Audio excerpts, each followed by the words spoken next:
Chemical ಗೊಬ್ಬರನೇ ನಾವು ಕೊಟ್ಟಿಲ್ಲ. Chemical ಗೊಬ್ಬರ ಇದುವರೆಗೂ ಯಾವ್ದು ಉಪಯೋಗಿಸಿಲ್ಲ. ಈ ಬೆಡ್ಗೆ 20 ಬ್ಯಾಗ್ ಕೊಟ್ಟಿದ್ದೀರಾ. ಇಲ್ಲಿ ರಿಸಲ್ಟ್ಸ್ ನೋಡಿ ಮತ್ತೆ ಬೇರೆ ಬೆಳೆಗಳಿಗೆಲ್ಲ ಕೊಟ್ಟಿದ್ದೀವಿ ಸರ್. ನಮಸ್ಕಾರ ರೈತರೆ, ಇವತ್ತು ನಾವು ಕೋಲಾರ ಜಿಲ್ಲೆ ಮುಳಬಾಗಿಲು ತಾಲೂಕು ಸಿದ್ದನಹಳ್ಳಿ ಗ್ರಾಮದಲ್ಲಿದ್ದೀವಿ.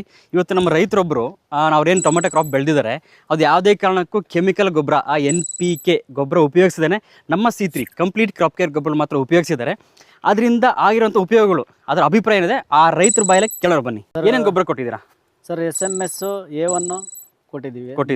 ಬೆಡ್ ಕೊಟ್ಟಿದ್ದೀರಾ? ಬೆಡ್ಗೆಲ್ಲ ಕೊಟ್ಟಿದ್ದೀವಿ. ಎಷ್ಟು ಬ್ಯಾಗ್ ಕೊಟ್ಟಿದ್ದೀರಾ ಸರ್? ನಾವು ಇವಾಗ ಇದಕ್ಕೂ ಒಂದು 25 ಬ್ಯಾಗು, ಅಲ್ಲೊಂದು 20. ನೀವು ಈ ಬೆಡ್ಗೆ 20 ಬ್ಯಾಗ್ ಕೊಟ್ಟಿದ್ದೀರಾ. ಇಲ್ಲಿ ರಿಸಲ್ಟ್ಸ್ ನೋಡಿ ಮತ್ತೆ ಬೇರೆ ಬೆಳೆಗಳಿಗೆಲ್ಲ ಕೊಟ್ಟಿದ್ದೀವಿ ಸರ್. ಬೇರೆ ಕೆಮಿಕಲ್ ಗೊಬ್ಬರನೇ ನಾವು ಕೊಟ್ಟಿಲ್ಲ. ಕೆಮಿಕಲ್ ಗೊಬ್ಬರ ಇದುವರೆಗೂ ಯಾವ್ದು ಉಪಯೋಗಿಸಿಲ್ಲ. ಓಕೆ, ಸೂಪರ್ ಅಣ್ಣ. ಕೊಟ್ಟ ಮೇಲೆ ನಿಮಗೆ ಆಗಿರುವಂತದ್ದು ಡಿಫ್ರೆನ್ಸ್ ಏನು ಕಾಣಿಸ್ತಿದೆ? ಎಕ್ಸಾಂಪಲ್ ಈಗ ಡೆವಲಪ್ಮೆಂಟ್ ಸರ್, ಗಿಡ ಎಲ್ಲ ಚೆನ್ನಾಗಿ ಬಂತು, ಬೆಳವಣಿಗೆ ಎಲ್ಲ ಚೆನ್ನಾಗಿ ಬಂದಿದೆ, ಓಕೆ, ಕಾಯೆಲ್ಲ ಚೆನ್ನಾಗಿದೆ, ಕಚ್ಚಿದೆ, ಹೂವೆಲ್ಲ ಚೆನ್ನಾಗಿ ಬಂದಿದೆ ಸರ್.